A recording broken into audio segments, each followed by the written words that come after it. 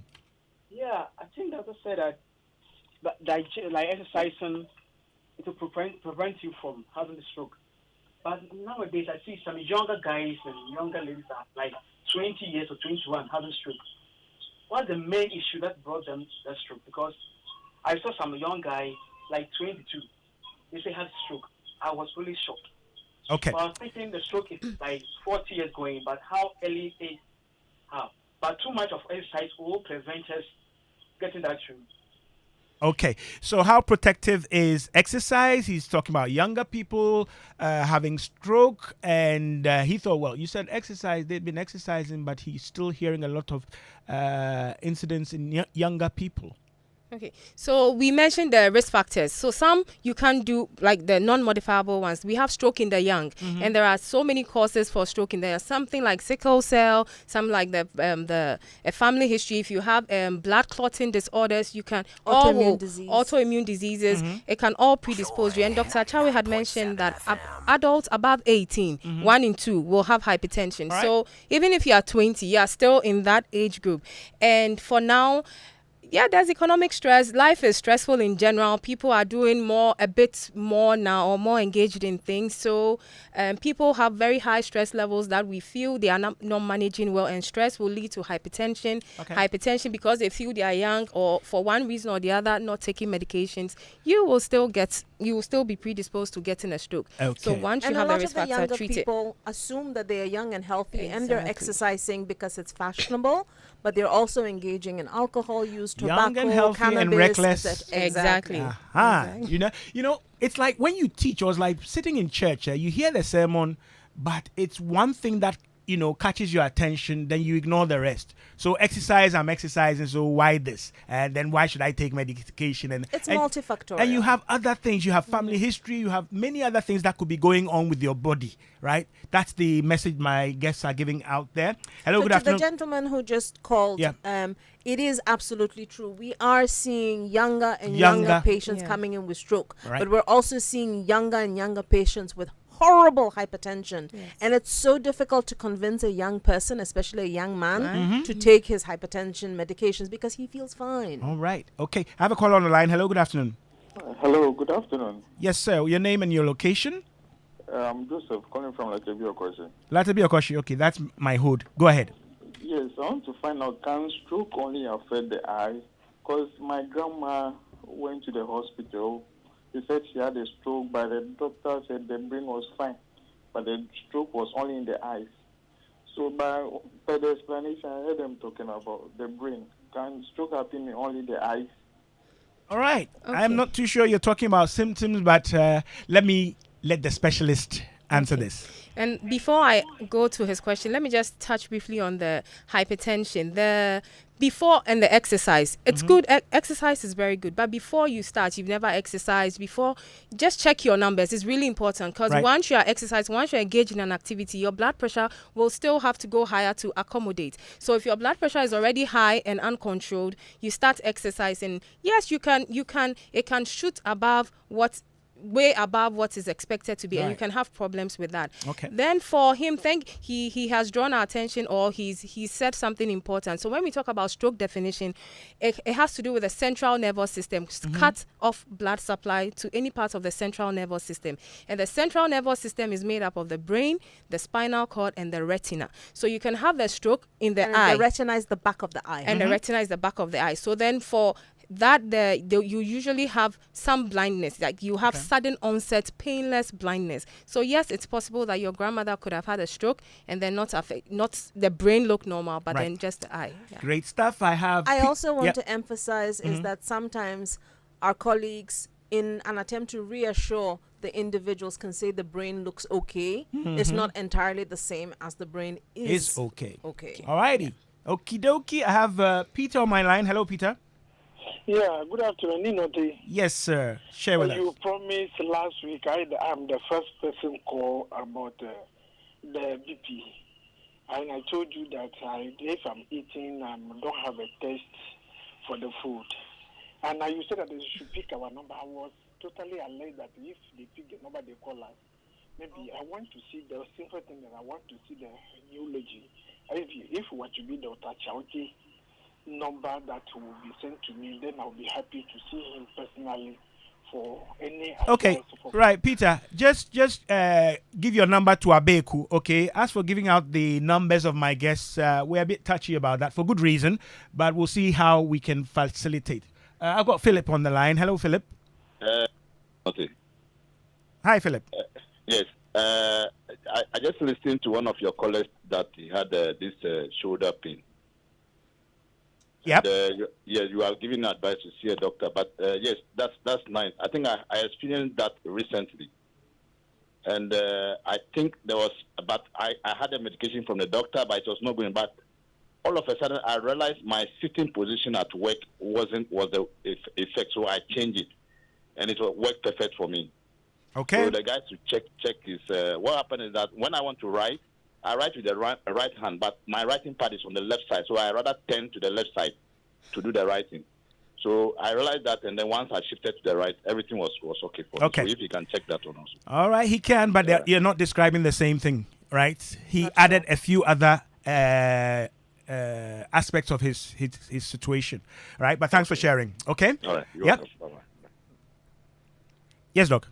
If I may, so Dr. Martin and a huge team of neurologists in Kolebu Teaching Hospital. Mm-hmm. There are neurologists in Ho Teaching Hospital. There are neurologists in Nortey Teaching Hospital. There's a neurologist in Tamale Teaching Hospital, and myself in 37 Military Hospital.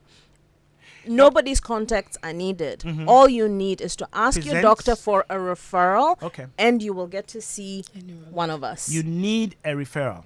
It helps to have a referral. At least walk in there and say, I want to see the neurologist. What do I do? And the procedure will be explained. Okie dokie. All right. I've got these doctors all to myself, but I'm kind like that. That's why she's told you where she is, right? You can go see a neurologist, preferably with a referral. But if not, go and make the inquiry, and then you'll be taken through the process. A referral gives good history, a good account of even the reason for which you're being referred, and it helps the recipient of the referral. So that's what she means by that, okay? We've done almost 40 minutes of consultation about backaches, musculoskeletal and things, but it's feeding in. People are taking the risk factor serious. And I know when we talk about hypertension, then the lines go hyper, right? We still haven't really pinned down stroke, what happens, and you've talked about the location of the stroke, the size of the stroke, and maybe other things. We'll have to get into that, okay?